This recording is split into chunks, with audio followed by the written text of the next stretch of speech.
கணேஸ்வரியில் அத்தியாயம் 14 ஸ்லோகம் 25. So again the same thing. குணாதீதனின் லட்சணங்கள் அப்படின்னு சொல்லிட்டு இந்த உலகியல் வியாபாரங்களினாலும் குணமாற்றங்களினாலும் அவனுக்கு நேருகின்ற நல்ல கெட்ட என்ன விஷயங்களானாலும் அதனால அவன் இனி அளவு கூட பாதிப்பு இல்லாமல் இருப்பான் அப்படிங்கிற விஷயத்தை தான் டிஃப்ரெண்ட் ஆங்கிள் மறுபடியும் சொல்லிட்டு இருக்காரு. Same thing is in this shloka also.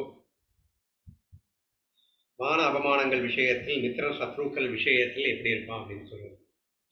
சூரியன் ராத்திரி பகல் என்னும் வித்தியாசத்தை அறியாதது போலே, 6 ருதுக்களின் சம்பந்தத்தால் ஆகாசம் மாறுபடையாடது போலே. அதாவது எதுக்கு சொல்லிடுறாருன்னு சொல்லிடுறேன்.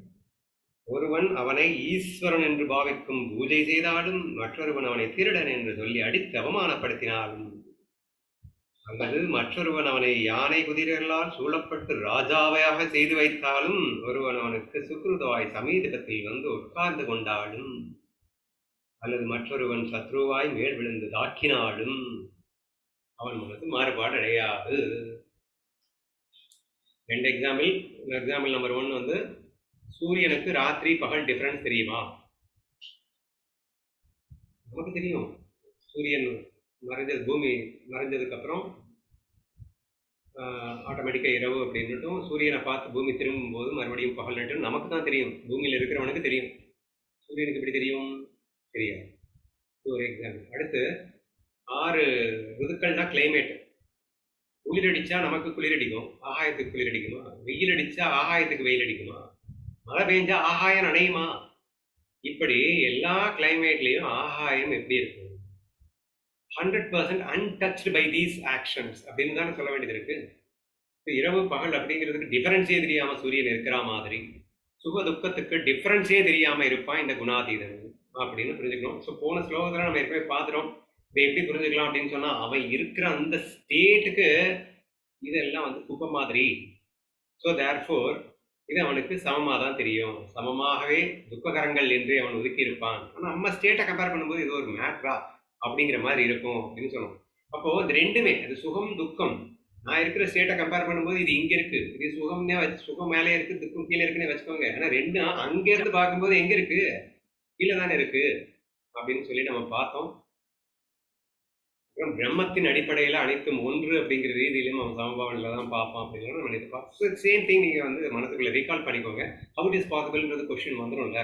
எந்த அளவுக்கு இவர் சொல்லியிருக்காருன்னா, அவனை தெய்வமே அப்படின்னு சொல்லிட்டு பூஜை பண்ணாலும், நாயே அப்படின்னு சொல்லிட்டு திட்டினாலும், எப்படி சூரியனுக்கு இரவு பகல் தெரியாதோ, எப்படி ஆகாயத்துக்கு 6 ருதுக்களால் எந்த பாதிப்பும் ஏற்படாதோ, அப்படி அவர் பாட்டுக்கு ஜம்முன்னு இருப்பாரு அப்படிங்கிறத சொல்லியிருக்காரு.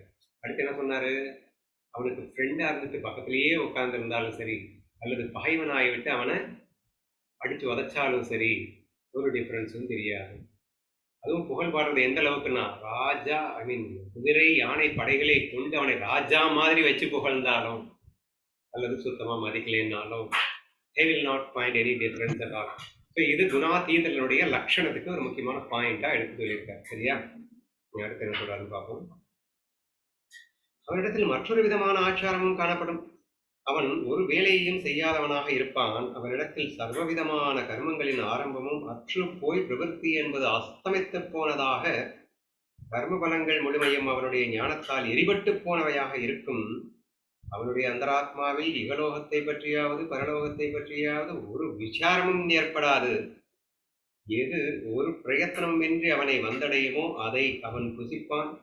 அவன் சித்தம் கற்பாறை போல் கடினமாயிருந்து கொண்டு ஒன்றாலும் சுகப்படாமலும் மற்றொன்றால் துக்கப்படாமலும் ஒன்றை ஒதுக்கி வைக்கிறதாகவும் மற்றொன்றை சுவீகரித்துக் கொள்வதாகவும் அது அறியாது.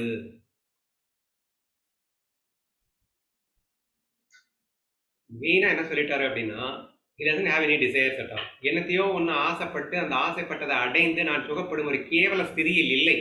சொரூப சுகமே நான் என்று உணர்ந்தவனாக இருக்கின்ற காரணத்தினால் எனக்கு ஆசைங்கிறது இருக்கிறதுக்கு வாய்ப்பே இல்லை. தி மொமெண்ட் ஆசையே எனக்கு இல்லை அப்படின்னா கர்மம் செய்ய வேண்டிய அவசியம் இல்லை. ஏன் இன்னைக்கு பயங்கரமா வந்து ஒருத்தனும் 10 மணி நேரம் பத்தாது, 25 மணி நேரம் பத்தாதுன்னு உழைச்சிட்டு இருக்காங்கன்னா, லட்சக்கணக்கில் மாசத்துக்கு சேலரி வேணும்னா நீங்க உழைச்சு தானே ஆகணும். அல்லது பெரிய பெரிய பிசினஸ் பண்ணிட்டு கோடிக்கணக்கில் சம்பாதிக்கணும் அப்படின்னா நேரம் எங்க போறது? இருக்காதுதான். ஸோ கர்மா அப்படின்னா work, you have to work. எப்போ அப்படின்னா இஃப் யூ டிசைர் மோர். இப்போ ஆசைகள் அதிகமாக இருக்கும்போது அதை அடைய வேண்டும் என்பதற்காக நீ உழைக்க வேண்டிய அவசியம் ஏற்படுகிறது. பட் இவனுக்கு ஆசை இல்லை, அதனால இவனா எதையுமே செய்ய வேண்டிய அவசியமும் வராது. அப்ப செய்யணும், அவனுக்கு வயிற்றுக்காவது சாப்பிடணும் இல்லப்பா, அதுக்காவது செய்யணும் இல்லை அப்படின்னா தானா ஏதாவது வந்தா சாப்பிடுவான்ற ரேஞ்சில் அவர் சொல்லியிருக்காரு அப்படின்னா பார்த்துக்கோங்க.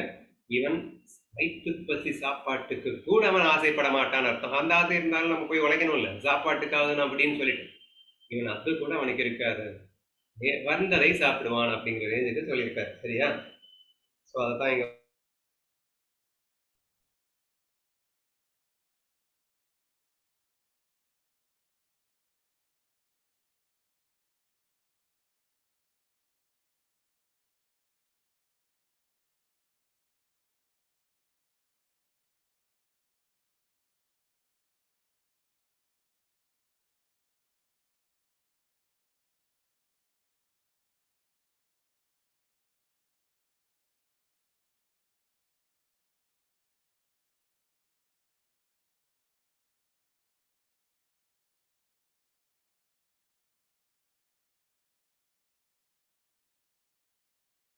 வந்து கட் ஆகிட்டு வந்துடுச்சு. அப்படி நான் கண்டினியூ பண்ணுறேன். ஐ திங்க் உங்களுக்கு கேட்குதுன்னு நினைக்கிறேன். ஓகே.